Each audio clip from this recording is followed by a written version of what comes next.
Bismillahirrahmanirrahim. Assalamualaikum warahmatullahi wabarakatuh.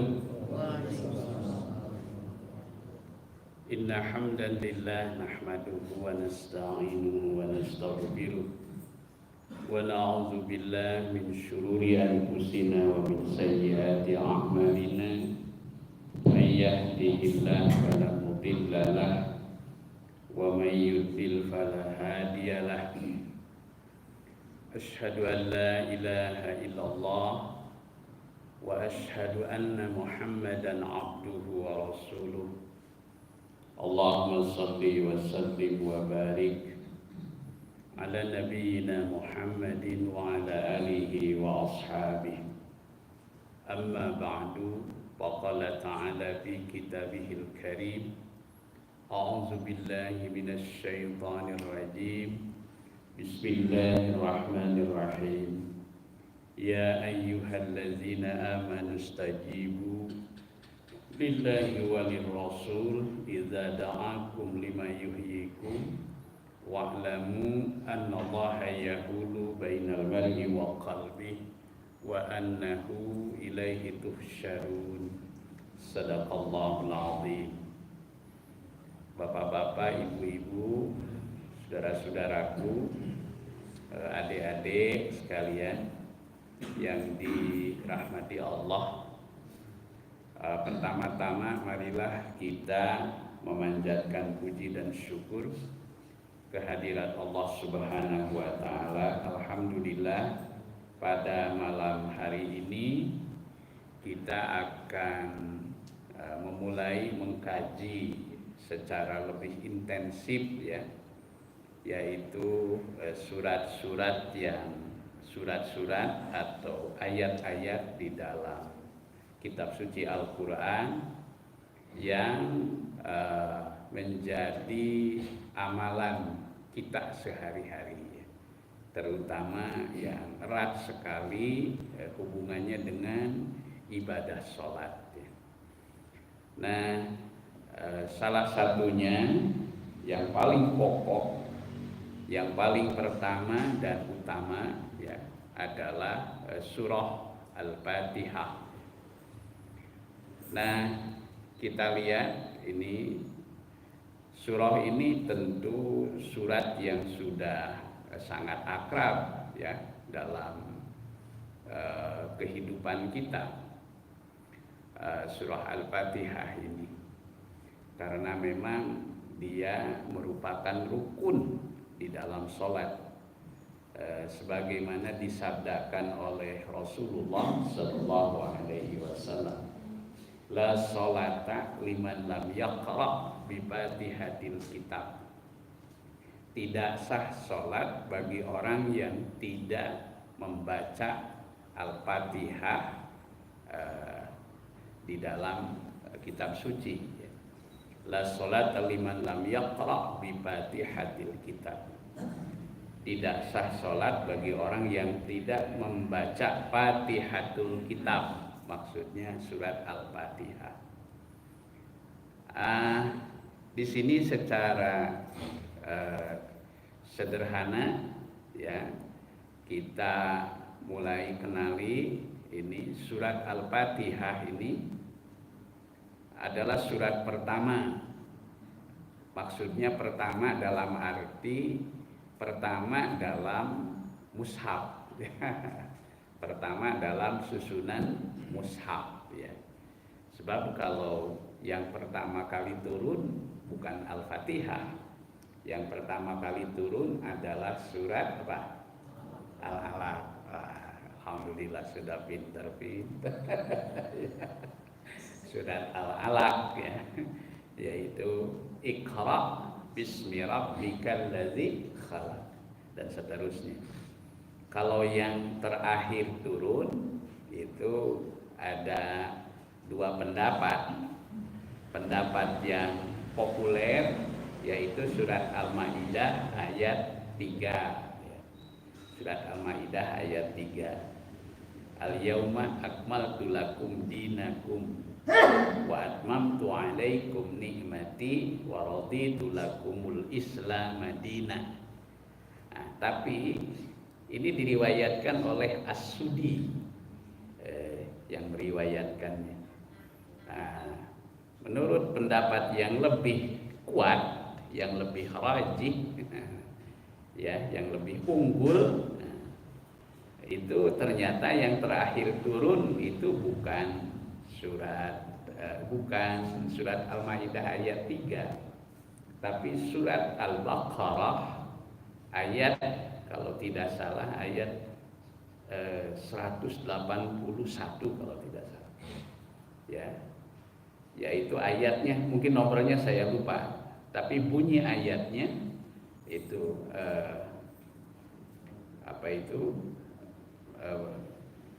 pada hari ini, fal yauma la tujzauna nafsun syai'an la tujzauna illa ma kuntum ta'malun. Itu salah satu bunyi ayatnya itu, ya. Jadi mengapa Al-Baqarah ayat 181 kalau tidak salah, itu coba kita lihat. Karena ternyata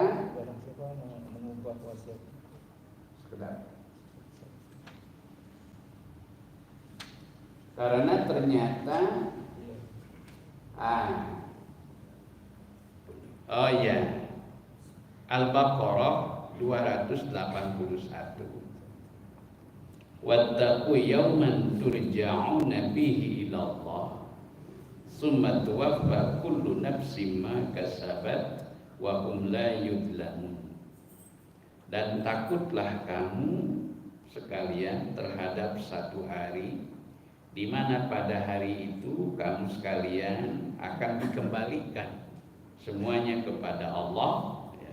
Summa tuwaffa kullu nafsin, kemudian diwafatkan setiap diri, ya, ma kasabat, sesuai dengan apa yang dia usahakan, wa hum la yuzlamun, dan mereka tidak akan didolimi. Itu Al-Baqarah 281. Nah, itu yang terakhir turun. Karena sesudah turun ayat itu, Rasulullah SAW itu hanya 9 hari beliau lalu dipanggil oleh Allah Subhanahu wa Ta'ala. Baik, ini sedikit pengetahuan saja, ya. Nah, jadi kalau surat Al-Fatihah disebut sebagai surat pertama dalam arti pembukaan dalam Al-Quran, itu artinya pertama tersusun di dalam mushaf, ya. Jadi Rasulullah menempatkan susunan surat dalam Al-Quran itu dimulai dari surah Al-Fatihah, ya. Nah, jadi susunan perlu diketahui bahwa susunan surat-surat dalam Al-Quran itu bukan ditetapkan berdasarkan ijtihad para sahabat, bukan. Tapi itu merupakan tauqifi namanya. Itu kalau dalam istilah ulumul Quran itu namanya tauqifi, ya. Artinya sesuatu yang instruksinya itu langsung disampaikan oleh Rasulullah Sallallahu Alaihi Wasallam. Tentu saja Rasulullah menyampaikan itu atas berdasarkan petunjuk dari wahyu, ya, dari wahyu. Nah, jadi itu alasannya disebut sebagai surat pertama atau surat pembukaan, ya. Kemudian disebut juga surat Al-Fatihah itu dalam arti pembuka, karena dia selain merupakan pembuka ketika kita membuka mushaf dalam Al-Quran, juga dia adalah merupakan pembuka bacaan di dalam sholat kita. Gitu. Ya, jadi dinamai Al-Fatihah itu karena dia merupakan bacaan pembuka di dalam sholat kita. Ya. Jadi bacaan yang rukun itu kan mulainya dari Al-Fatihah. Yang rukun itu, ya. Sedangkan bacaan sebelumnya seperti apa?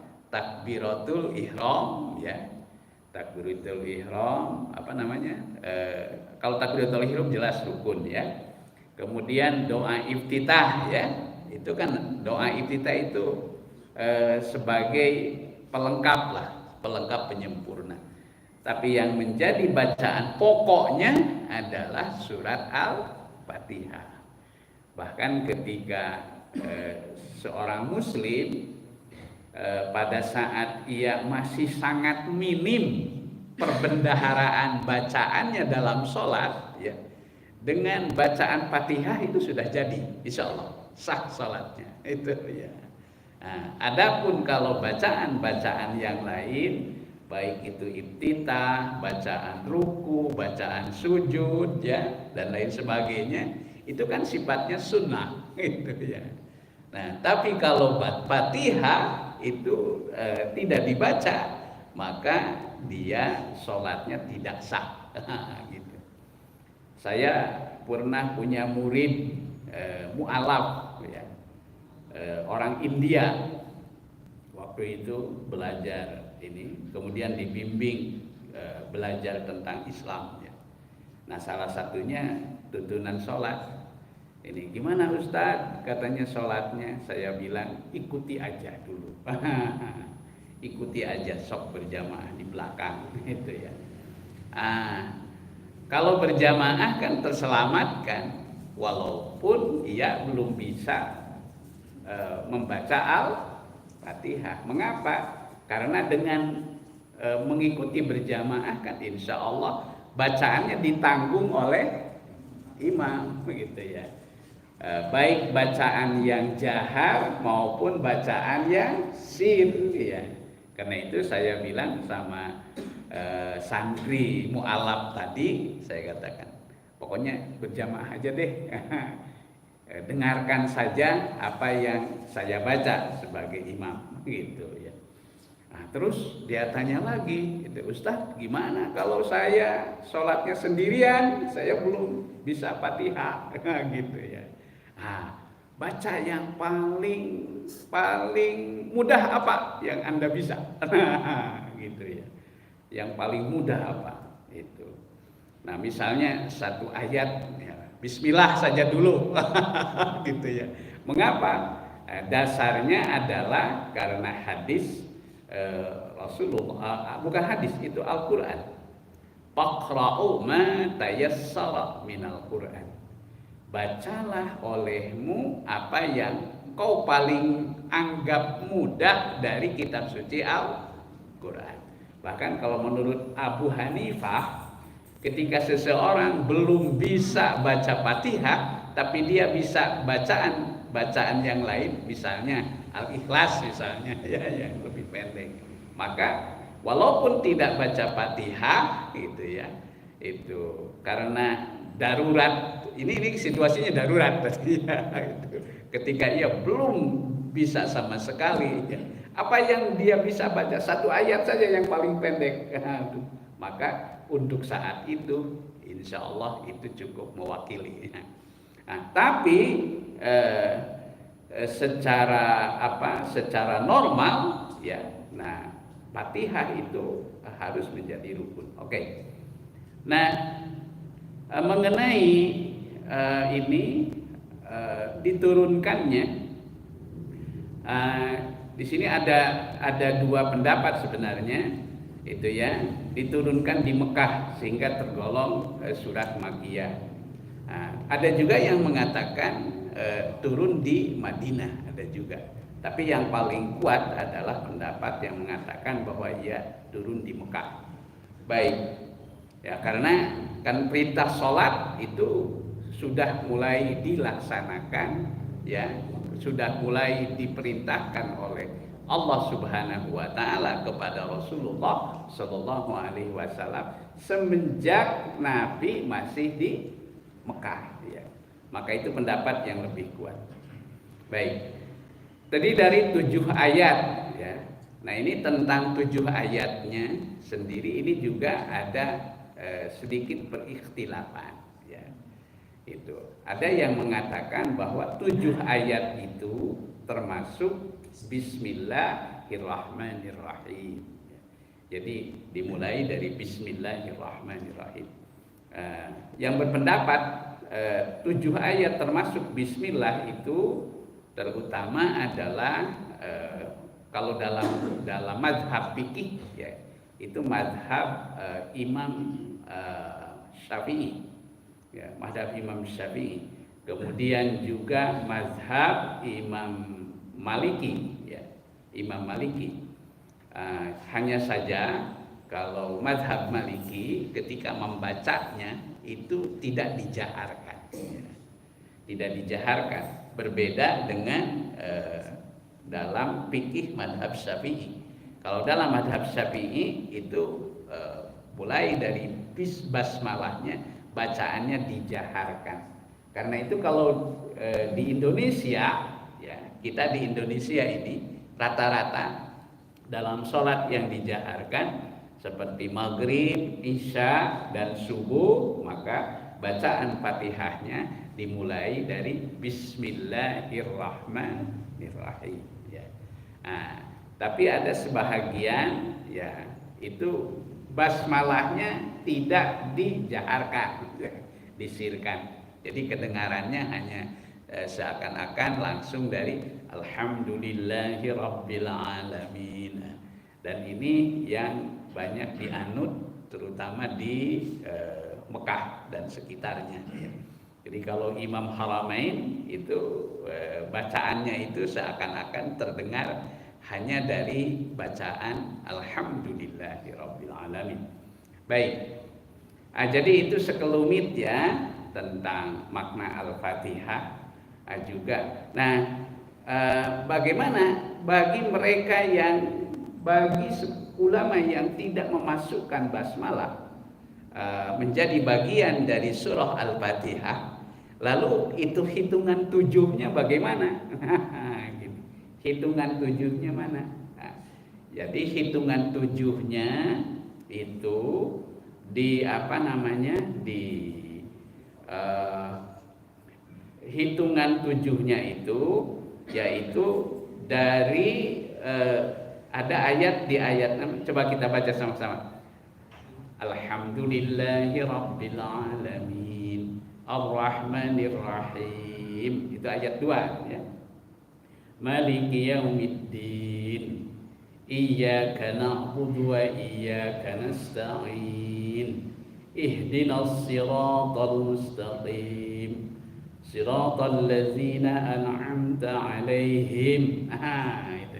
Ada yang berpendapat yaitu ayat 6-nya sampai siratal ladzina an'amta 'alaihim ghairil maghdubi 'alaihim waladhdallin. Karena itu kalau kita mendengar Imam Haramain itu rata-rata di siratal ladzina an'amta 'alaihim itu seperti ada jeda ya, ada jeda itu yang terdengar itu seperti di Mekah itu hampir rata-rata seperti itu. Berbeda dengan penganut mazhab Syafi'i di Indonesia ya. Itu. Jadi bacaan siratal ladzina an'amta 'alaihim ghairil maghdubi 'alaihim, jadi langsung itu. Langsung tidak ada jeda. Bahkan sebagian ulama mengatakan bagi yang meyakini bahwa 7 ayat itu termasuk basmalah, maka bacaan ghairil maghdubi 'alaihim-nya itu tidak ada jeda karena itu satu ayat ya. Satu ayat. Nah, itu bahkan ada yang mengatakan makruh kalau berhenti di situ. Ini juga itu saya baca dalam Fathul Mu'in ya. Fathul Mu'in itu adalah salah satu kitab induk dari mazhab Syafi'i ya. Maka di situ dijelaskan bacaannya itu harus nyambung ya. Tidak ada jeda gitu. Siratal ladzina an'amta 'alaihim ghairil maghdubi 'alaihim waladhdallin. Itu napasnya harus panjang. Tapi kalau mazhab yang lain itu di situ justru ada jeda gitu ya. Karena memang dari segi makna juga memang seakan-akan ada jeda. Wallahu a'lam.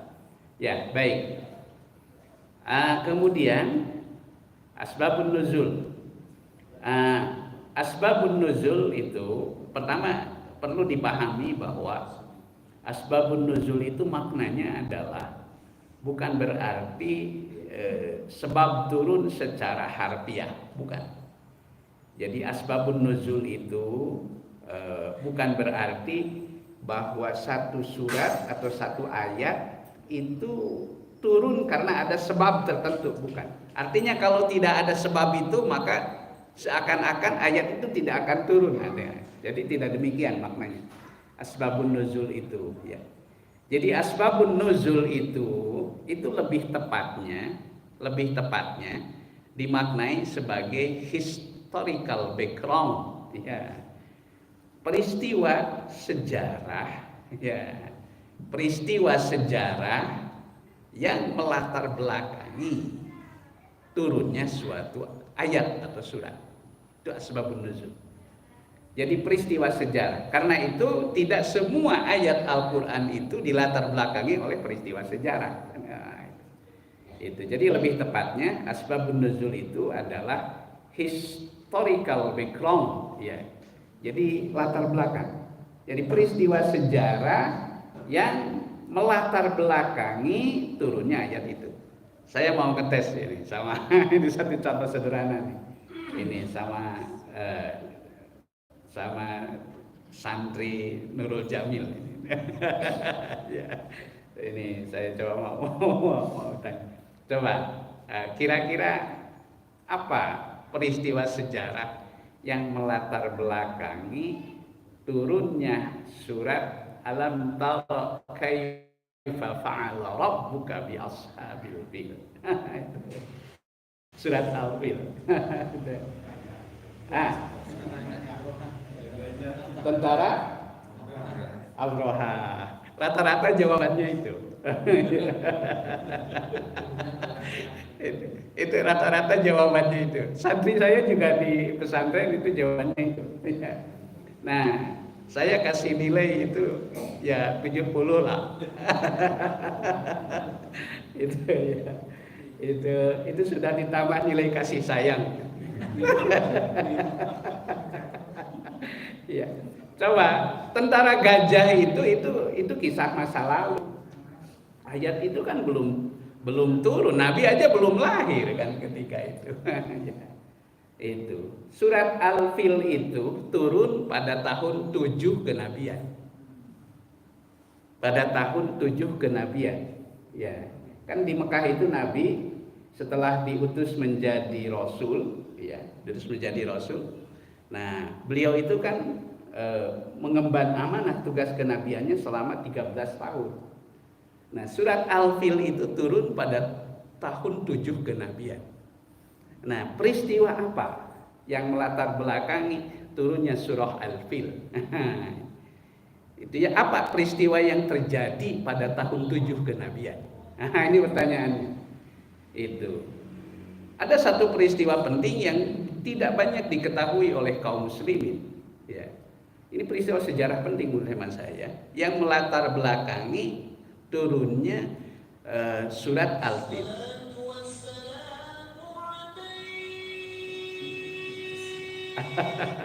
Oke, baik.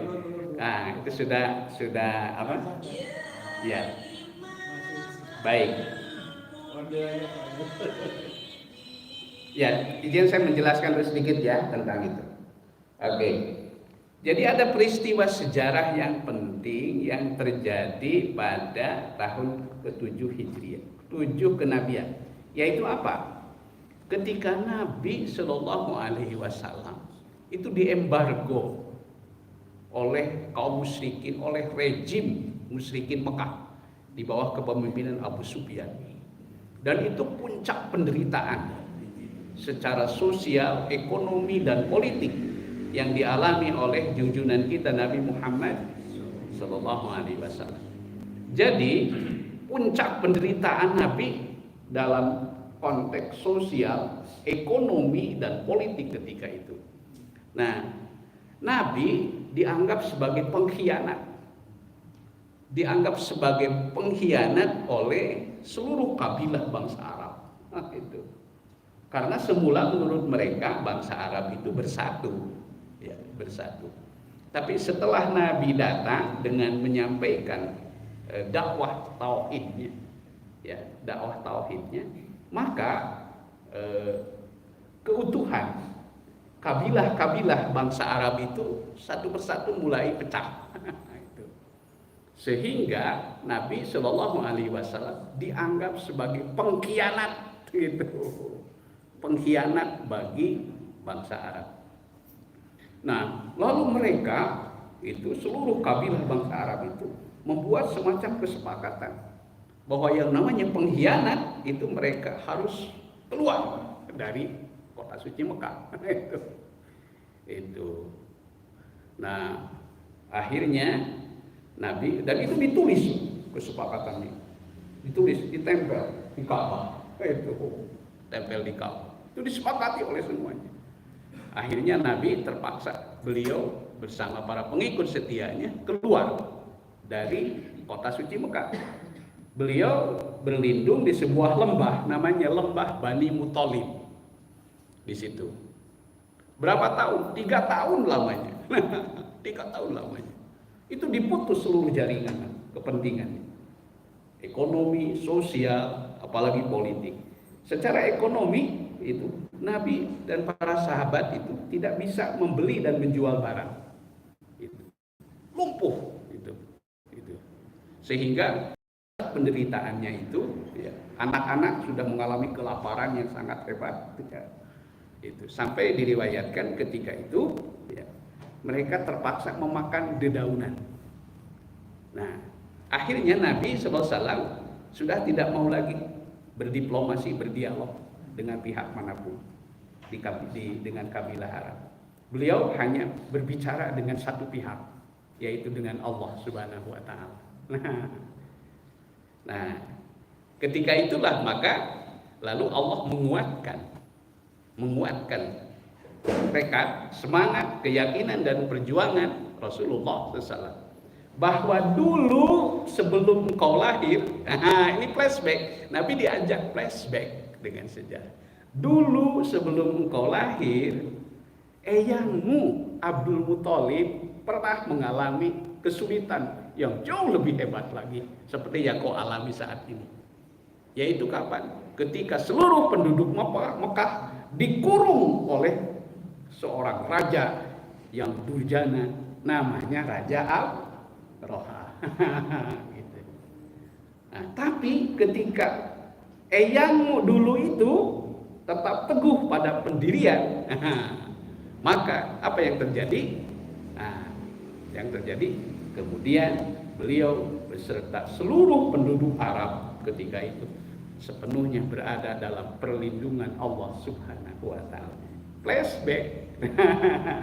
Turunlah ayat alam tara kaifa fa'ala rabbuka bi ashabil fil. Nah, inilah namanya asbabun nuzul. Nah, karena itu kembali tadi bahwa tidak ada riwayat atau pendapat ulama yang menyebutkan tentang sebab turun surat Al-Fatihah. Imam As-Suyuti sendiri tidak menyinggung sama sekali tentang surat Al-Fatihah, asbabun nuzulnya dalam kitabnya. Saya bawakan kitab Tafsir Munir Syekh Wahbah Az-Zuhaili.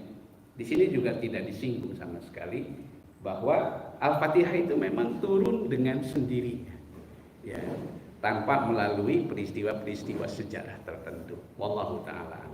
Oke. Kita mulai lihat.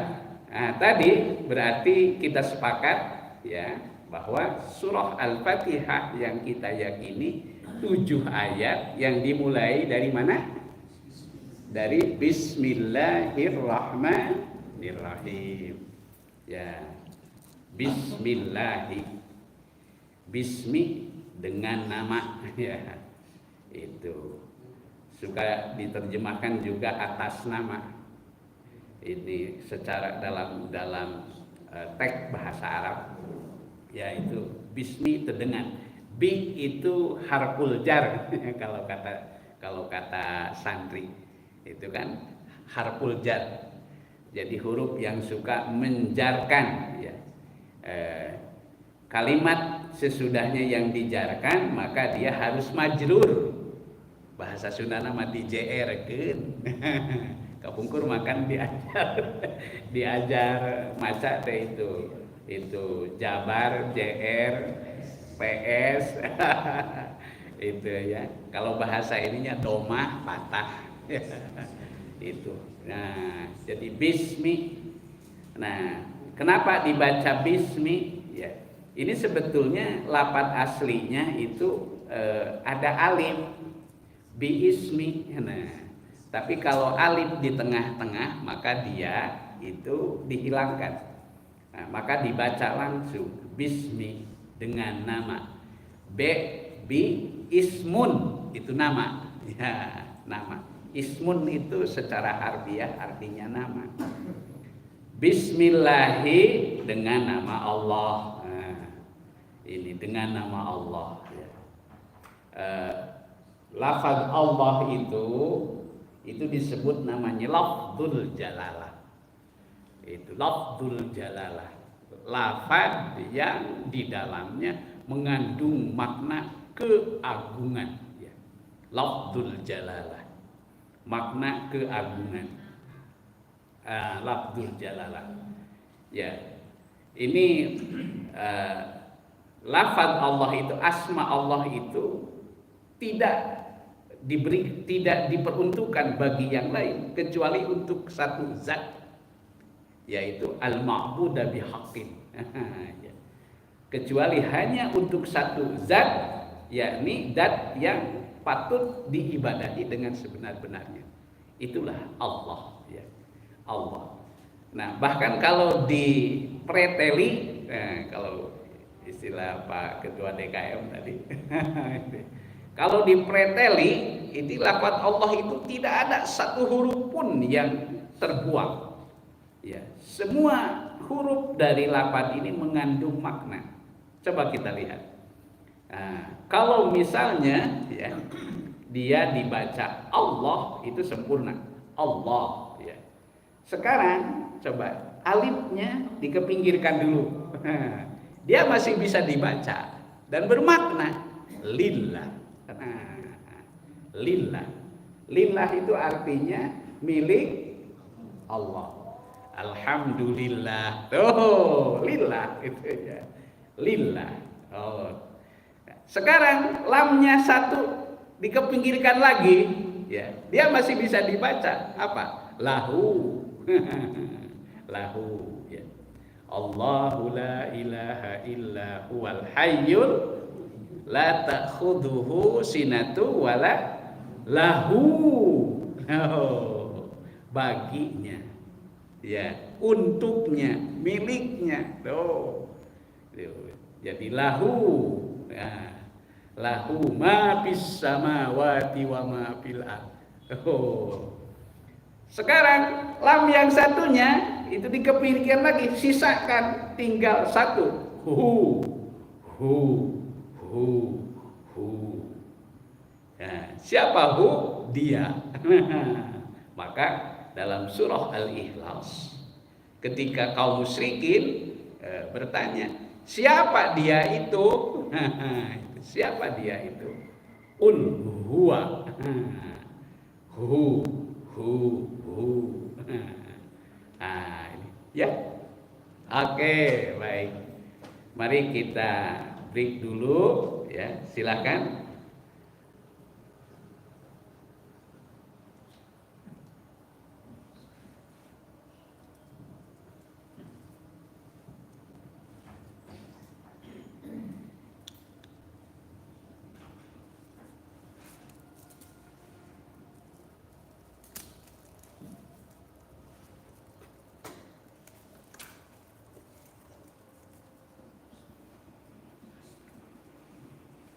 Allahu Akbar, Allahu Akbar.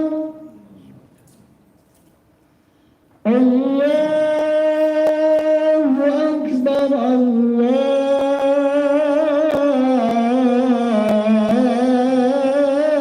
Akbar.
الصلاة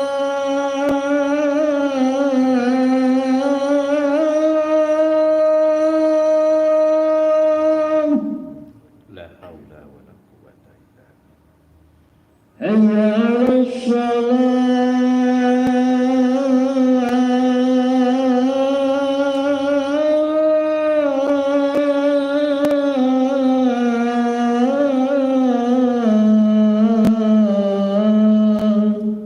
La haula wala quwwata illa حي على الفلاح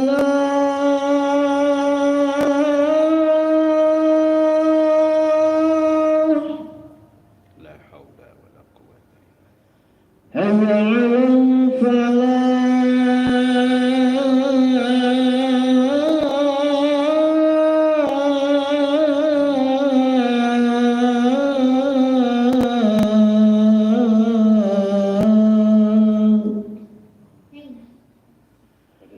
الله أكبر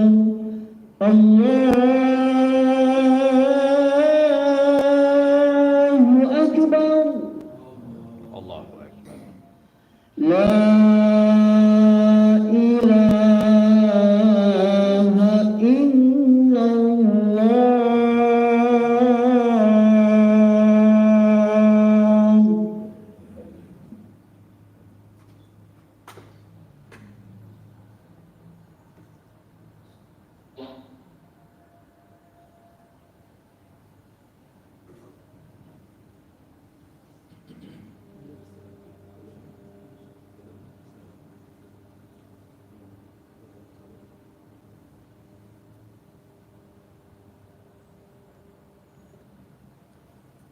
Baik, kita lanjutkan.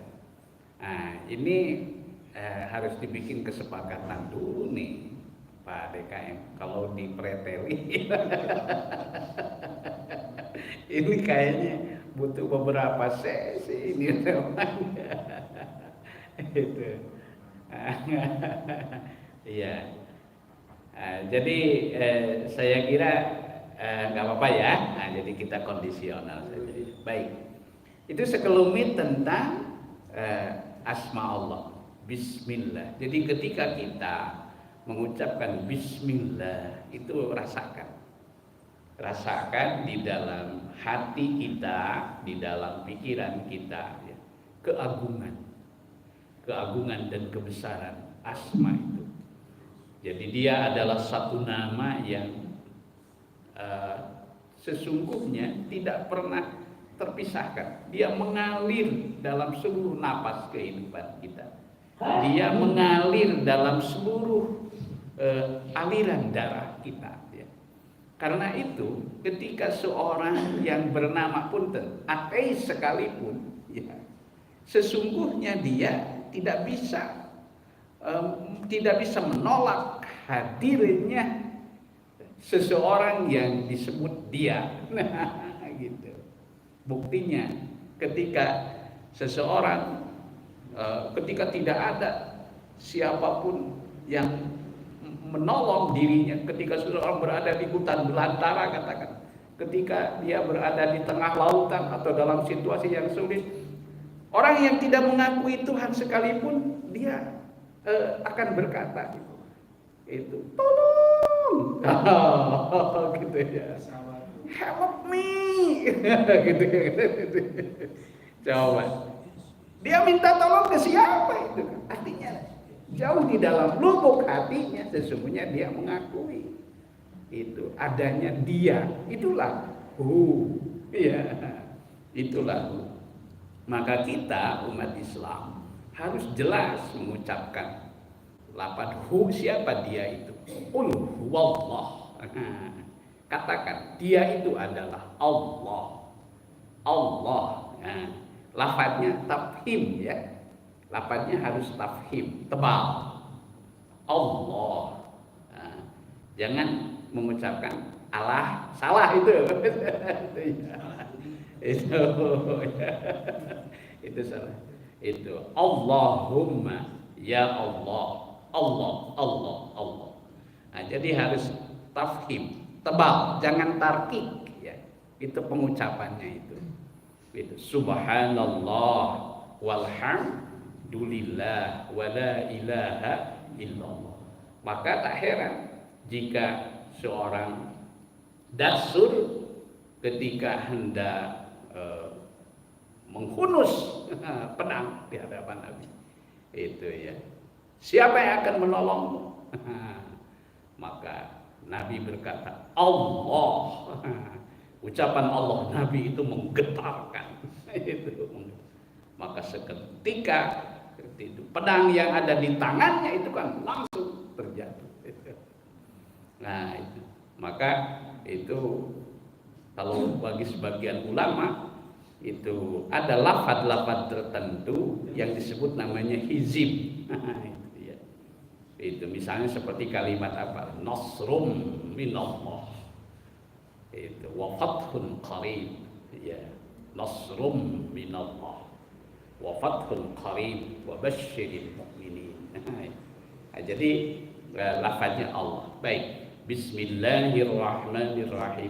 Kecuali kalau di permulaannya yaitu kalimat yang berbaris kasrah, ya, berbaris kasrah.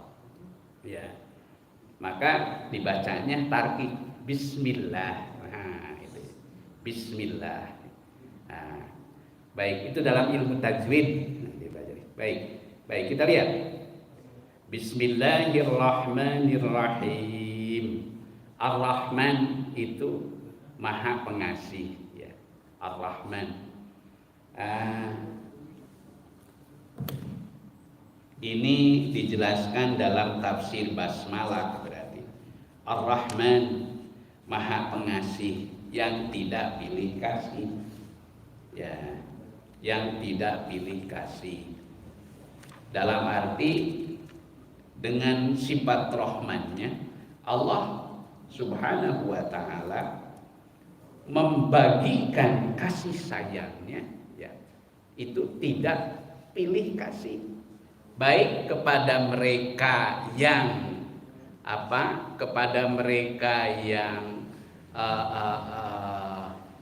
kepada mereka yang mensyukuri, ya, kebaikannya itu, maupun kepada mereka yang mengkufurinya, itu semuanya dibagi dengan sifat rahmannya itu.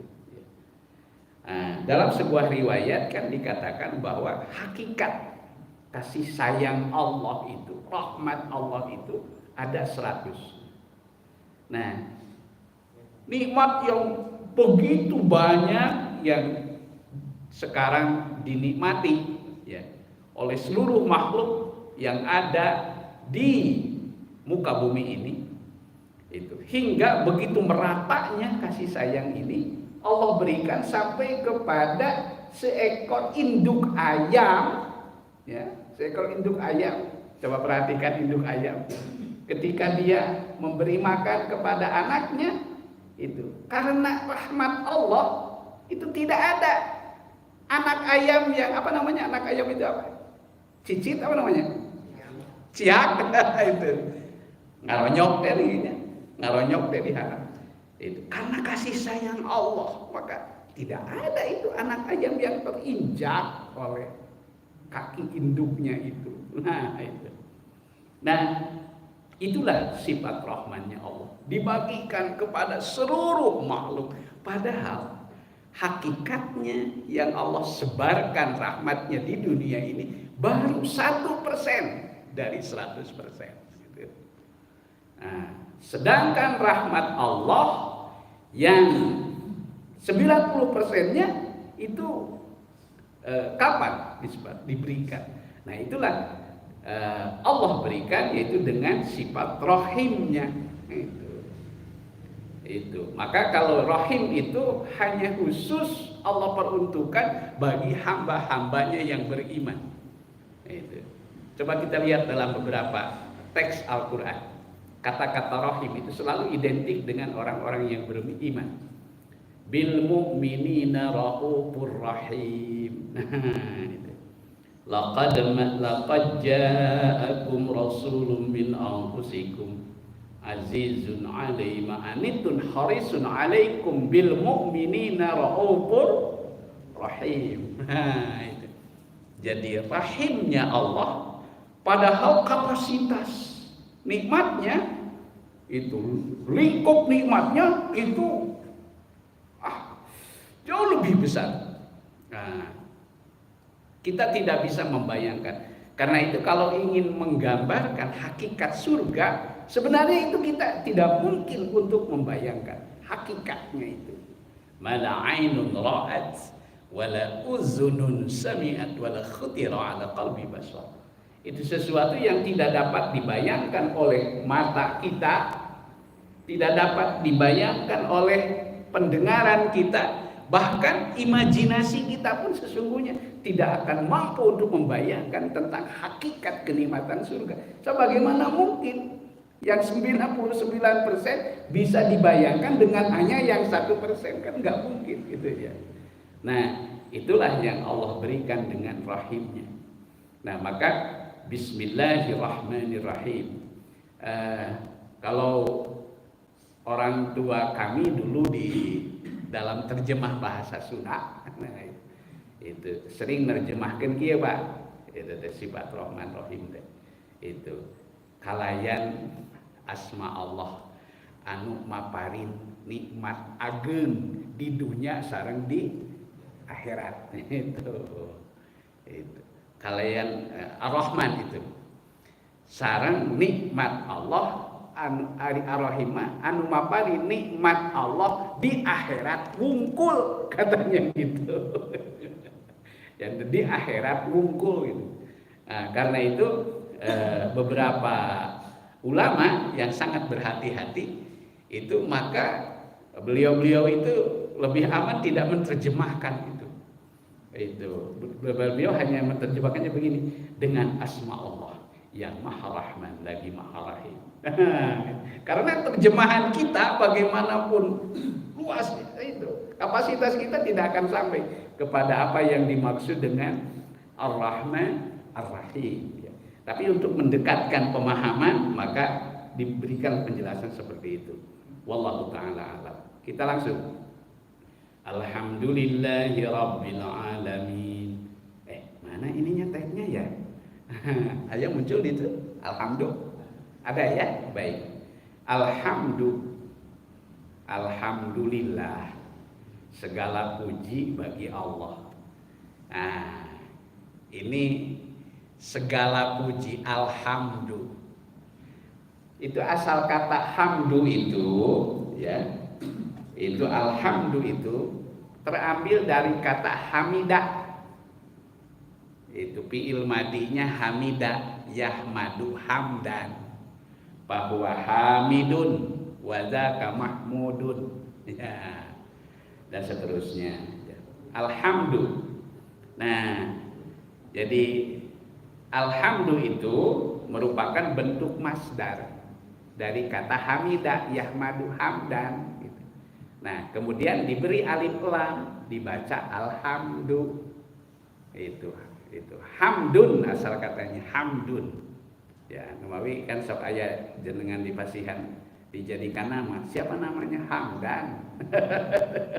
Itu dari kata hamdan ya. Hamdan, alhamdu. Nah, kemudian diberi alif lam. Kalau alif lam itu salah satu tandanya untuk makrifat namanya. Supaya puji itu lebih dikenal. Makrifat itu untuk dikenal secara khusus, bahwa pujian itu tidak bersifat umum, tapi dia bersifat khusus gitu ya. Alhamdulillah. Bisa saya ambil contoh ya, misalkan itu al-masjidu, itu asal katanya dari masjidun. Kalau masjidun, masjid dalam arti umum. Tapi kalau diberi al-masjidu ya, maka dia mengandung makna masjid itu. Nah, itu masjid itu jamilun, indah. Nah, itu ya. Itu. Nah, berarti itu makrifat namanya. Alhamdulillah. Puji itu, gitu. Pujian itu, itu ya. Itu maknanya itu makrifat. Nah, di sini istimewa lagi, coba. Ini terjemahannya bukan hanya sekedar makrifat ini, tapi lebih dari makrifat. Coba dalam terjemahan, pasti kita menemukan terjemahan itu dalam bahasa Indonesia terutama alhamdulillah selalu diterjemahkan segala puji. Segala puji. Artinya hakikat yang berhak dipuji itu tidak ada yang lain kecuali siapa? Kecuali Dia, kecuali Allah Subhanahu wa taala. Alhamdulillah. Maka alif lam yang ada pada kalimat alhamdulillah itu, nah ini ayat rada jero saeutik ya. Itu maknanya. Itu pilih ayeuna naroskeun. Kaheula eta alhamdulillah naon artina eta? Geuning jadi segala itu di mana teorina? Nah, gitu. Nah, santri Nurul Jamil mah kedah tiasa ngawalernya gitu. Dising ulah ngisimkeun gitu. Kudu diajarna itu ka Ustaz Anwar. Kedah tiasa ngawaler nanya gitu. Alhamdulillah di situ, al di situ kenapa diartikan segala? Itu karena mengandung makna lil istighraq namanya. Apa?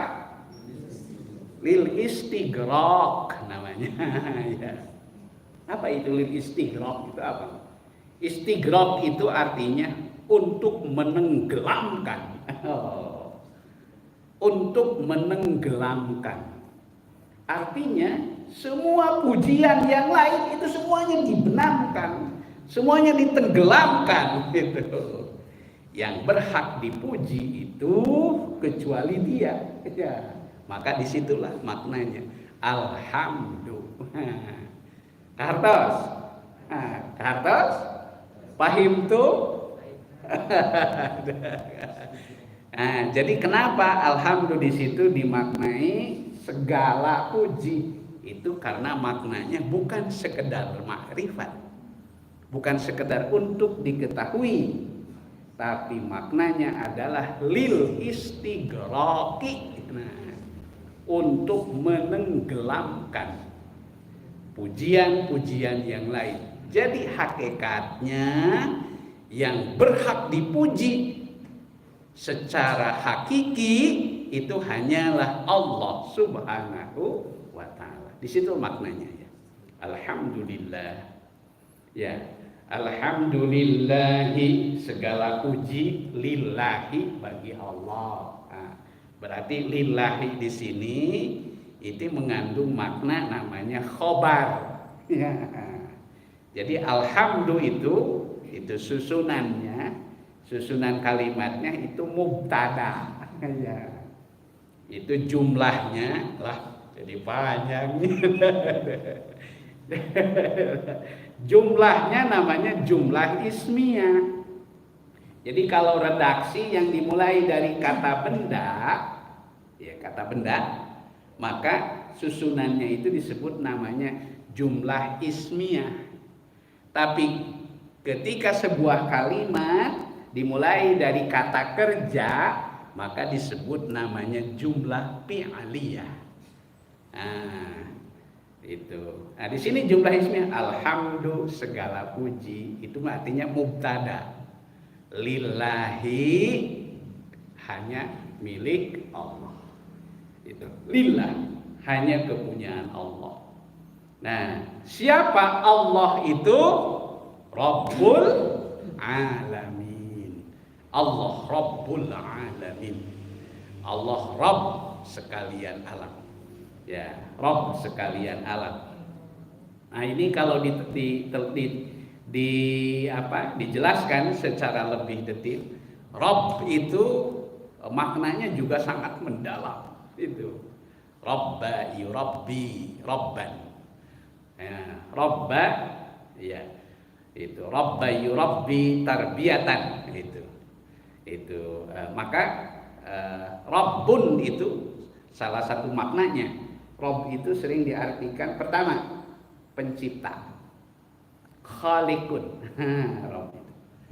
Yang kedua, Rabb itu artinya pengatur, mengatur, yang mengatur, memanage, yang memanage. Rabb juga artinya pendidik. Pendidik. Karena itu fakultas pendidikan itu di dunia akademis itu di Jami'ah Al-Islamiyah itu namanya fakultas tarbiyah. Itu dari kata Rabbun, ya. Itu. Rabb juga diartikan sebagai satu pencipta, pengatur, pendidik, pengelola, ya, itu. Dan masih banyak lagi. Bahkan menarik kalau saya pernah melihat sekilas dalam terjemah bahasa Inggris, Al-Quran terjemah bahasa Inggris itu, ya, itu ada terjemahan menarik dalam bahasa Inggris. Rabbul Alamin itu diartikan apa? The Lord of the world.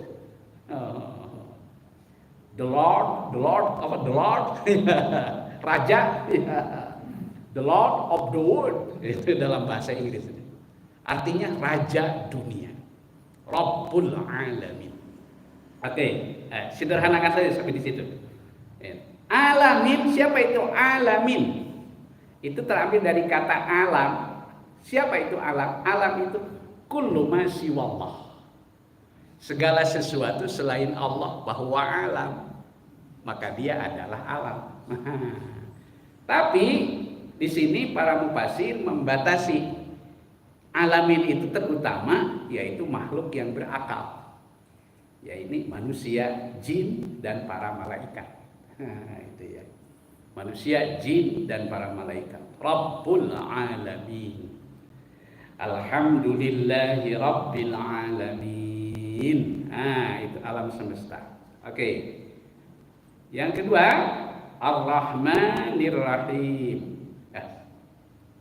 Ar-Rahmanir Rahim.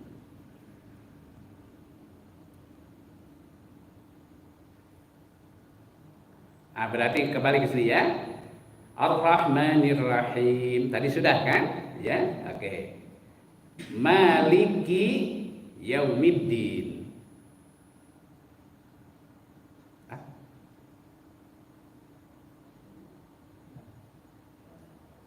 Ya.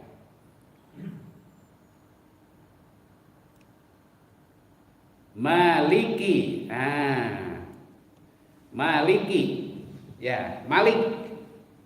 Malik itu ini bisa dibaca dua.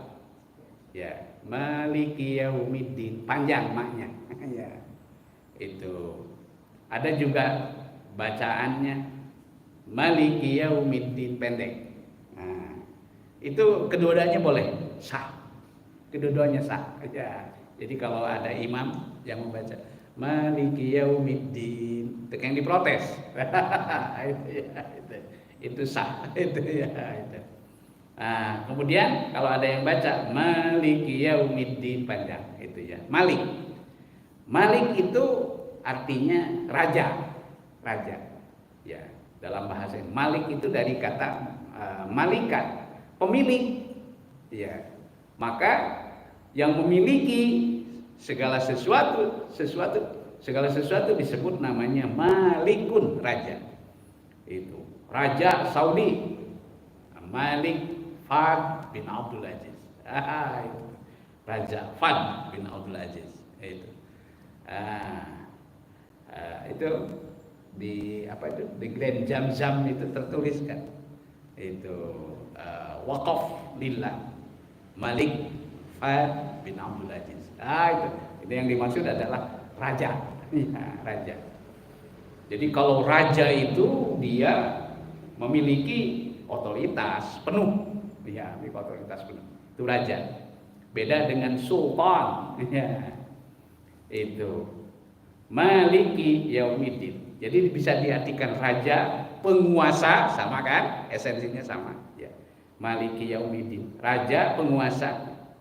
Nah, yang menjadi pertanyaan di sini, Maliki Yaumiddin, yang menguasai yaum itu hari.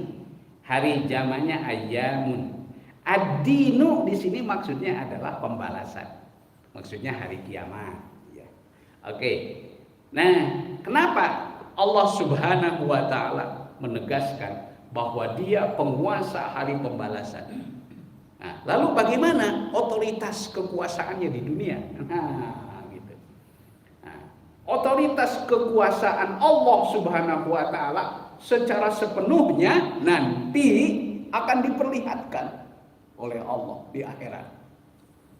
Nanti di akhirat ketika di padang mahsyar, ketika seluruh manusia sudah berkumpul, termasuk raja-raja yang pernah merasa berkuasa di dunia, di semuanya di situ akan ditanya. Allah akan bertanya kepada semuanya. Semuanya begini, ngeluh. Semuanya ngeluh. Beda udah di dunia ayeuna. Ayeuna mah baragagah beregege. Itu ya. Gitu ya, gitu. Baragagah baragege seperti Firaun, Namrud kan gitu ya. Nanti di akhirat semuanya akan ditanya oleh Allah. Limanil mulkul yaum. Itu. Limanil mulkul yaum. Milik siapakah kerajaan pada hari ini? Semuanya tidak ada yang berani menjawab. Jangankan berani menjawab, angkat sekedar untuk angkat kepala pun itu sudah tidak berani. Limanil mulkul yaum. Milik siapakah kerajaan pada hari ini? Tidak ada. Semuanya akan berkata lillahil wahidul qahhar. Kerajaan pada hari ini adalah milik Allah. Al-Wahid yang Maha Esa, Al-Qahhar lagi Maha Memaksa. Di semuanya akan tunduk patuh. Nah, lalu bagaimana dengan kekuasaannya di dunia ini? Sebahagian dari kewenangan kekuasaan Allah di dunia itu didelegasikan kepada manusia. Itu bahasanya kira-kira. Didelegasikan kepada manusia. Karena apa? Karena itu sesuai dengan janji Allah Subhanahu wa taala bahwa manusia di dunia ini selain ditunjuk sebagai hambanya, juga ditunjuk, dipilih sebagai khalifahnya. Khalifatullah bil ardh. Itu sebagaimana yang dideklarasikan. Waduh, dideklarasikan. Dideklarasikan itu oleh Allah Subhanahu wa taala kewenangannya di hadapan para malaikat.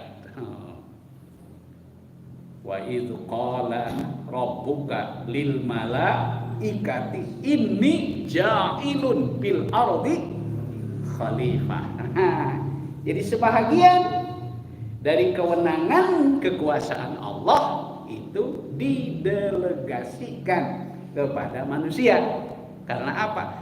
Karena manusia di dunia ini sesuai dengan ketetapannya ditunjuk sebagai khalifatullah fil ardh. Gitu. Nah, tapi nanti di akhirat di situ semuanya juga akan dikembalikan semua kekuasaannya kepada Allah Subhanahu wa taala. Kira-kira itu seperti itu. Baik, maknanya apa dari ayat ini sampai di sini? Maknanya apa? Sampai di sini kita mengerti. Ketika kita membaca kalimat Ar-Rahmanir Rahim, maka kita sebagai kaum beriman akan merasakan betapa agungnya, betapa besarnya, betapa luasnya rahmat dan kekuasaan Allah Subhanahu wa taala.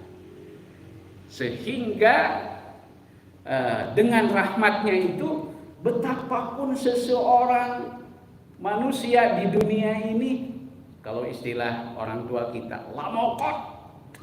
Nah, lamokotnya berlumuran. Ya. Berlumuran dosa. Nah, tapi ketika dia datang bersimpuh memohon kepada Allah, maka dia punya harapan di hadapannya untuk tetap mendapatkan rahmatnya. Gitu.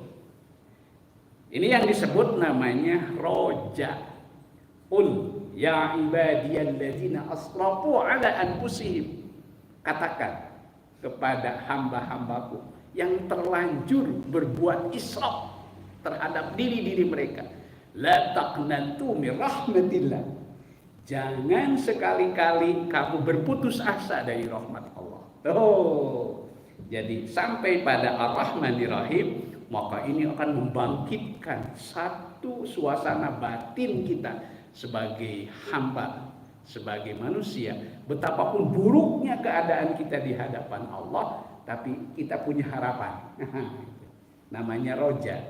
Tapi ketika kita baca kalimat Maliki Yaumiddin, maka di situ kita akan tersentak bahwa kita semua yang kita perbuat sekecil apapun, sekecil apapun, maka suatu saat pasti akan dimintai pertanggungjawaban di hadapan Allah Subhanahu wa taala.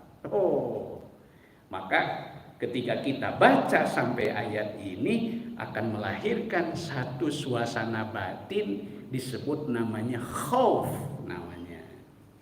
Ya. Jadi ada dua suasana batin yang harus selalu hadir dalam kehidupan kita, yaitu roja dan khauf namanya. Keseimbangan antara dua suasana inilah maka akan melahirkan satu keseimbangan dalam kehidupan kita sebagai kaum beriman.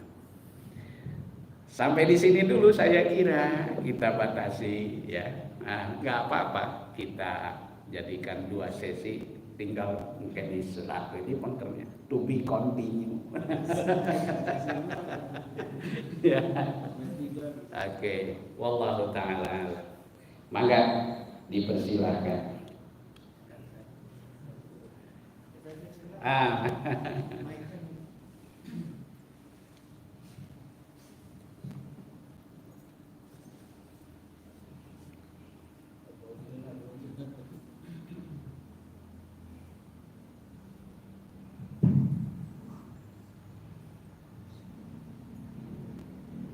Assalamualaikum warahmatullahi wabarakatuh. Waalaikumsalam warahmatullahi wabarakatuh. Bismillah. Pada setiap surat, apakah itu wajib dibaca atau sunat dibaca? Kemudian yang kedua, Punten diulang namanya.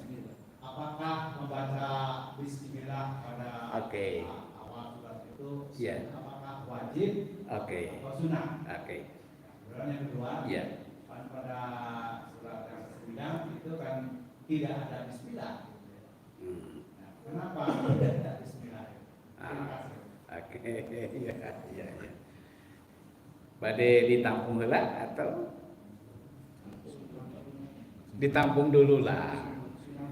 Ya, biar Pak Ustadznya istirahat dulu juga. Assalamualaikum warahmatullahi wabarakatuh. Waalaikumsalam warahmatullahi Kalau saya baca di tafsir Ustaz, asal mula kata Bismillah atau ayat Bismillah kan yang mengatakan ayat yang terpisah itu awal mulanya dari Nabi Sulaiman, kemudian yang kedua dari Rasulullah SAW. Yang pertama dari Nabi Sulaiman adalah waktu menulis surat kepada Ratu Balqis. Jadi didahului di pokok suratnya itu dengan Bismillahirrahmanirrahim. Kemudian yang kedua waktu Rasulullah mau memisahkan antara surat dan surat, beliau itu bingung, akhirnya turun juga ayat Bismillah itu. Nah waktu Nabi Sulaiman membuat kalimat Bismillah itu, apakah kalimat Bismillah pakai bahasa Arab atau bahasa Hebrew atau Ibrani? Karena Nabi Sulaiman kan bukan orang Arab, orang Yahudi gitu kan, karena kan Solomon di situ kan. Itu bagaimana Pak Ustaz? Alhamdulillah, wah ini luar biasa. Dua saja dulu nanti berat. Ya, baik. Yang pertama dari Prof. Uju ya, terima kasih Prof. Luar biasa nih. Apakah membaca Bismillah itu wajib atau sunnah? Ya, okay. Kalau bagi yang meyakini, nah ini kembali lagi kepada keyakinan. Bagi yang meyakini bahwa 7 ayat dari surah Al-Fatihah itu termasuk Bismillah, maka membaca bismillah hukumnya wajib. Ya, membaca bismillah hukumnya wajib.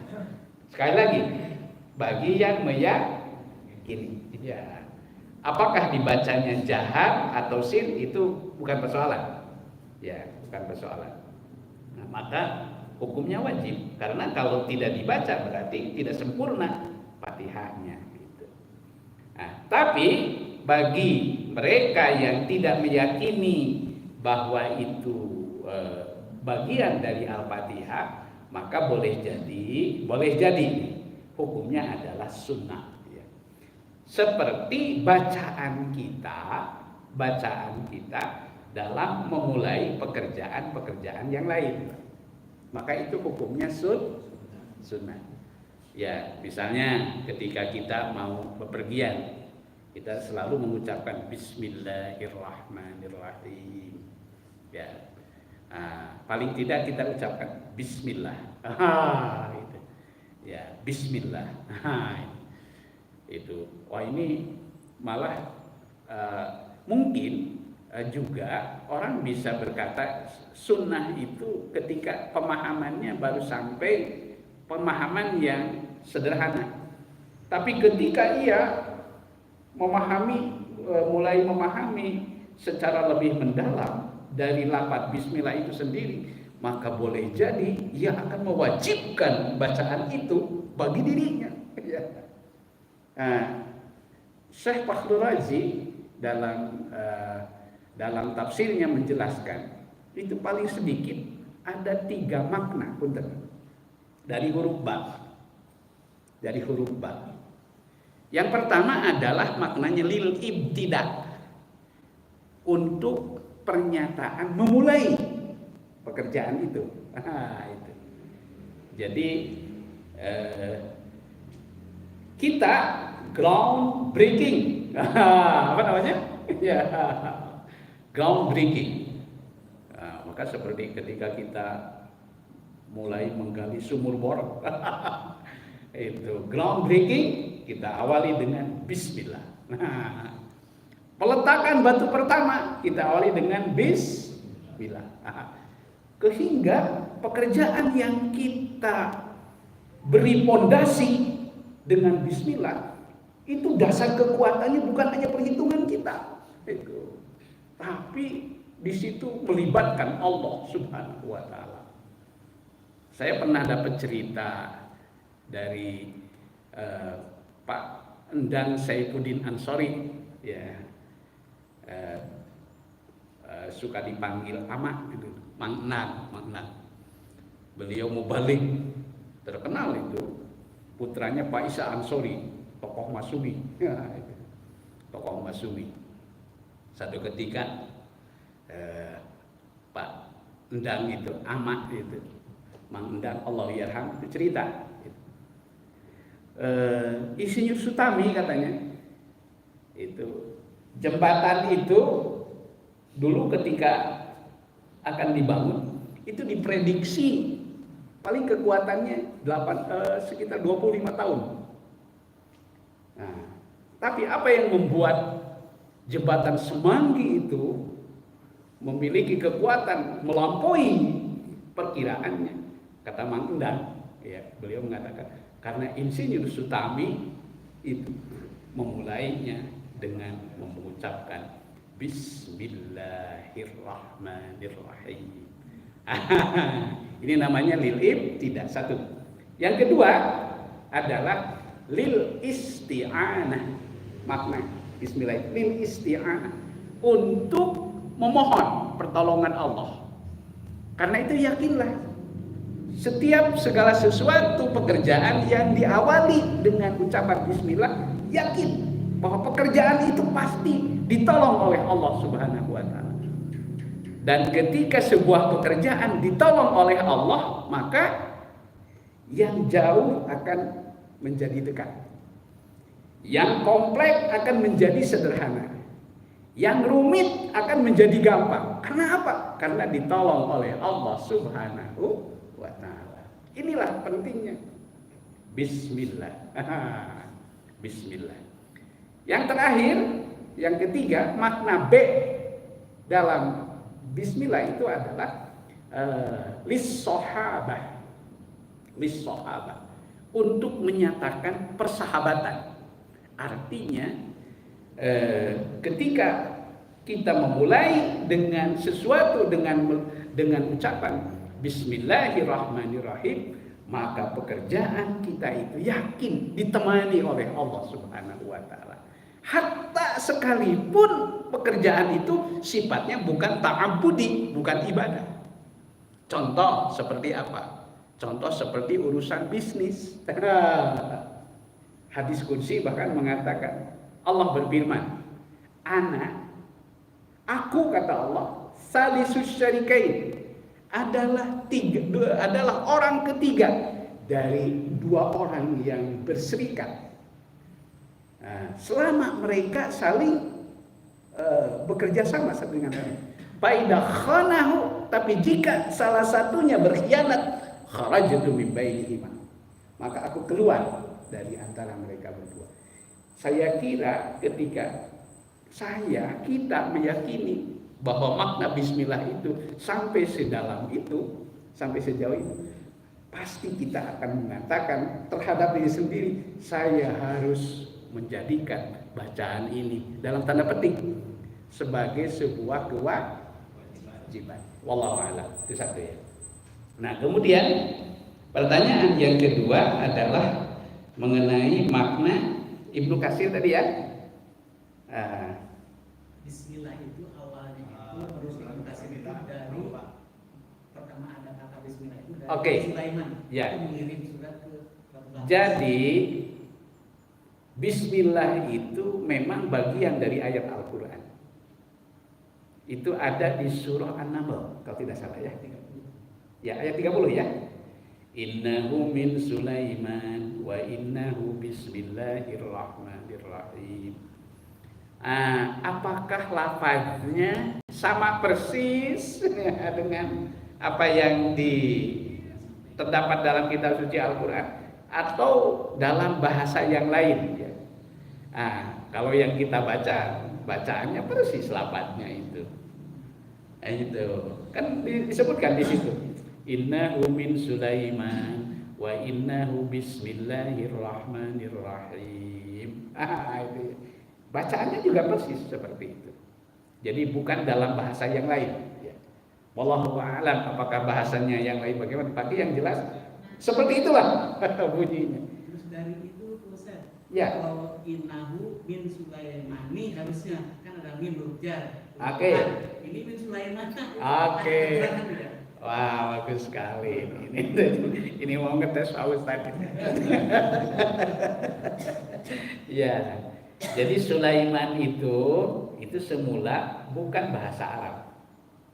Ya, itu nama itu sama dengan Ibrahim. Itu adalah bahasa selain Arab, bahasa Ajam. Nah, karena itu ketika dia dimajrurkan, maka posisi i'rabnya difathahkan. Nah, itu namanya isim ghair munsharif namanya. Itu isim ghair munsharif. Sama seperti Ibrahim berbeda dengan Muhammad. Kalau Muhammad itu dari bahasa Arab. Itu maka ketika dalam posisi majrur, ia pasti dikasrahkan. Min Muhammadin Rasulillah. Begitu bunyi sebuah surat. Min Muhammadin Rasulillah ila muqawqis azimil qibti. Surat yang dikirimkan oleh Nabi Muhammad kepada raja-raja di Timur Tengah ya. Nah, itulah salah satunya ya. Jadi, sama seperti Mekah. Nah, Mekah juga itu nama tempat, itu isim ghair munsharif. Jakarta itu isim ghair munsharif. Jadi ila ainaan ila Jakarti, jadi salah.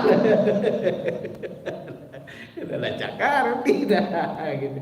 Itu isim ghair munsharif namanya. Wallahu a'lam. Baik. Nah, jadi kaitan dengan tadi ya, bacaannya jelas itu seperti itu ya.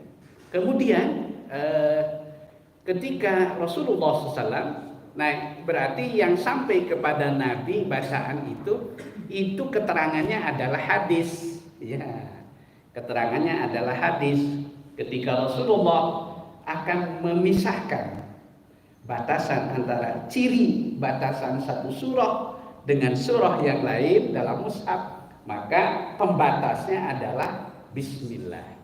Maka ini pula di kalangan mazhab Syafi'i, sebahagian mazhab Syafi'i, ketika kita akan membaca satu ayat, satu surah atau satu ayat, loncat ke ayat yang lain yang ada di surah berikutnya, maka Muhammad ZA selalu beliau menandai batasannya dengan Bismillahirrahmanirrahim.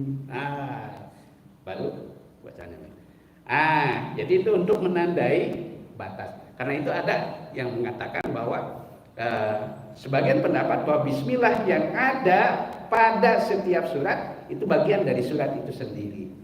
Tapi ini hanya sebahagian pendapat. Sedangkan pendapat yang paling kuat adalah pendapat yang pertama, itu hanya merupakan bagian dari surat Al-Fatihah. Ya, surah Al-Fatihah.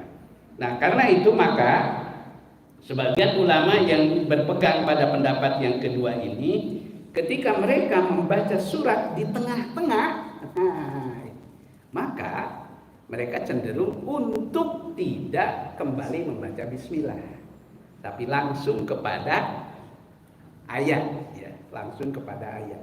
Karena memang perintah yang ada nasnya secara langsung adalah perintah membaca isti'adzah. Fa idza qara'tal Qur'an fasta'id billahi minasyaitonir rajim. Ya. Jadi itu saya kira ya sebagai apa? Sebagai pengetahuan, ya. Wallahu taala alam. Baik, saya kira.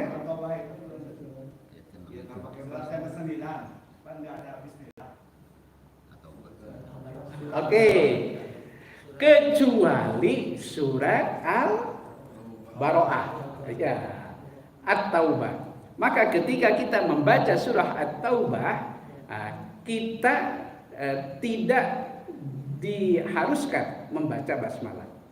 A'udzubillahi minasyaitonir rajim. Bara'atum minallahi wa rasulih. Al-ayat. Gitu. Ya, memang begitulah. Mengapa salah satu alasannya kenapa? Karena surat Al-Baro'ah itu mengandung ultimatum, Pak. Ancaman kepada kaum musyrikin, kaum kafirin. Mereka diberi tenggat waktu 4 bulan. Jadi kalau selama 4 bulan mereka tetap pada keyakinannya, ya, tidak mau mengikuti kepada seruan Nabi Muhammad SAW, maka Allah dan Rasulnya menyatakan bebas, lepas tangan, dalam arti tidak mau melindunginya. Mereka lepas dari perlindungan Allah, lepas dari perlindungan Rasulullah SAW. Inilah satu makna bahwa bismillah itu secara tidak langsung mengandung makna perlindungan. Nah, jadi gitu, Pak. Itu salah satu rahasianya. Saya kira demikian ya. Wallahu taala alam. Masih ada barangkali terakhir? Oh, silakan, Pak. Silakan.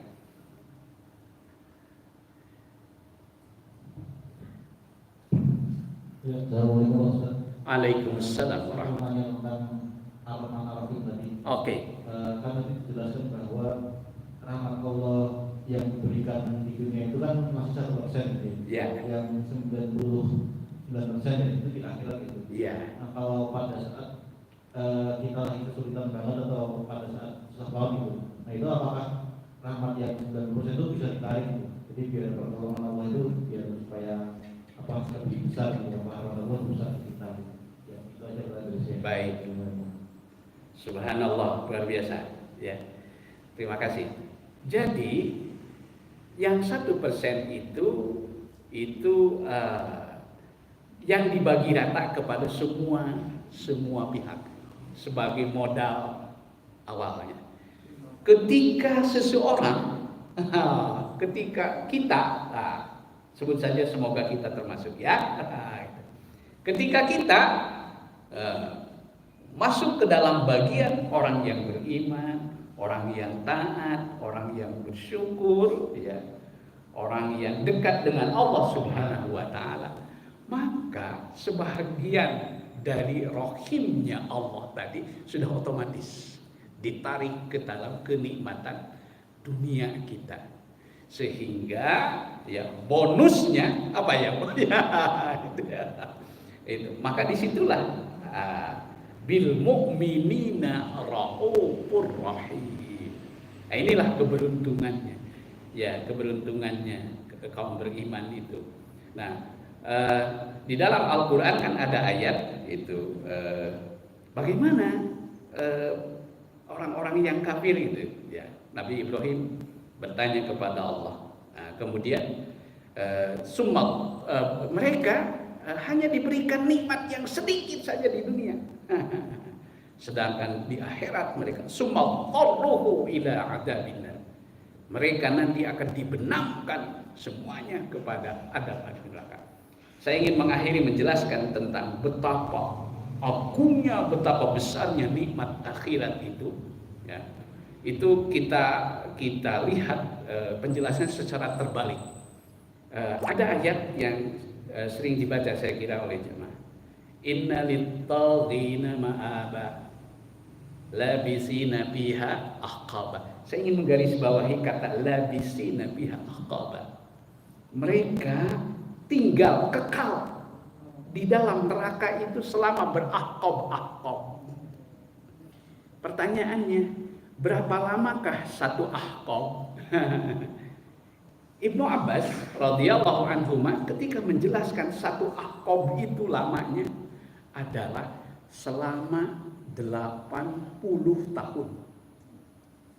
Satu ahqab itu selama 80 tahun akhirat. Ya.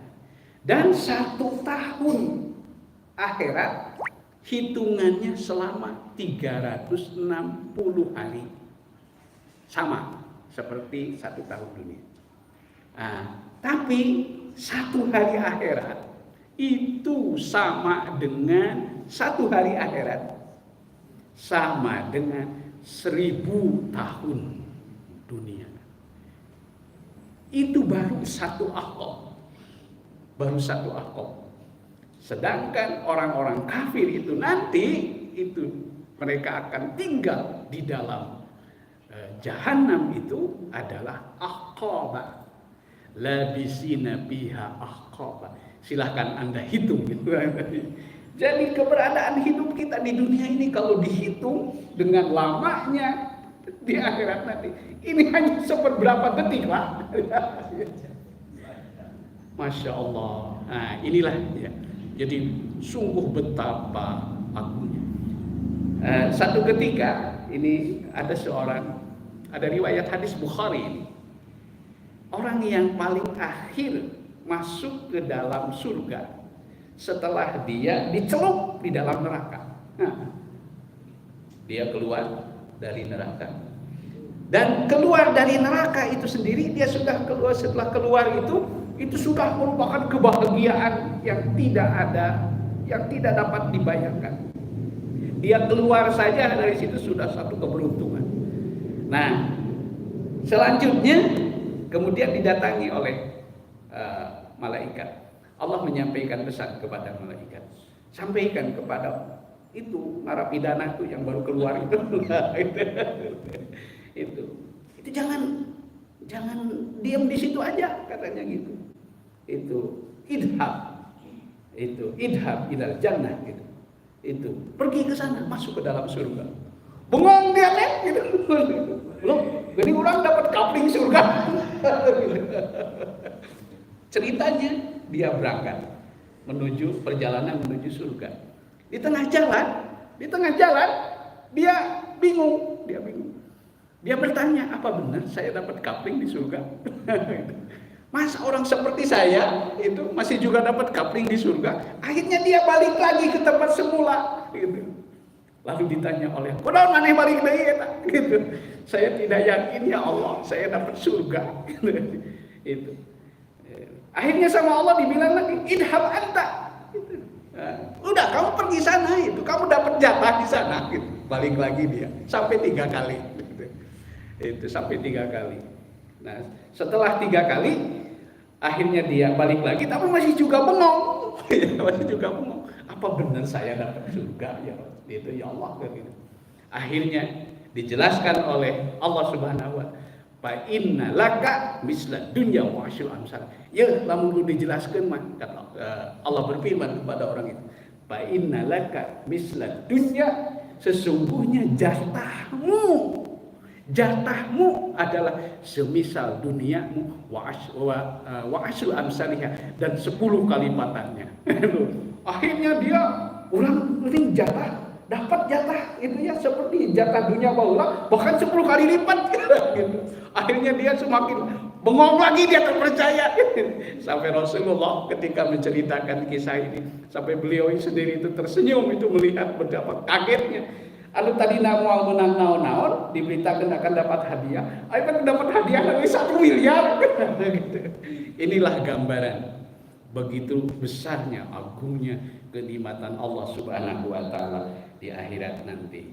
Allahumma inna nas'alukal jannah wa ma yuqarribu ilaiha min qawlin wa amalin wa niyatin wa i'tiqad, wa na'udzubika minan nar wa ma yuqarribu ilaiha min qawlin wa amalin wa niyatin wa i'tiqad. Allahumma wa ma qadaita alaina min amrin faj'al aqibatahu rasyada. Rabbana atina min ladunka rahmah wa hayyi lana min amrina rasyada. Rabbana atina fid dunya hasanah wa fil akhirati hasanah wa qina adzabannar. Wa sallallahu ala khairi halqi sayyidina Muhammad wa ala alihi washabihi wasallam walhamdulillahi rabbil alamin. Kita tutup dengan kibarat majelis. Subhanakallahumma rabbana bihamdika asyhadu an la ilaha illa anta astaghfiruka wa atubu ilaik. Nasrun minallahi wa fathun qarib wa basyiril mu'minin. Assalamualaikum warahmatullahi wabarakatuh.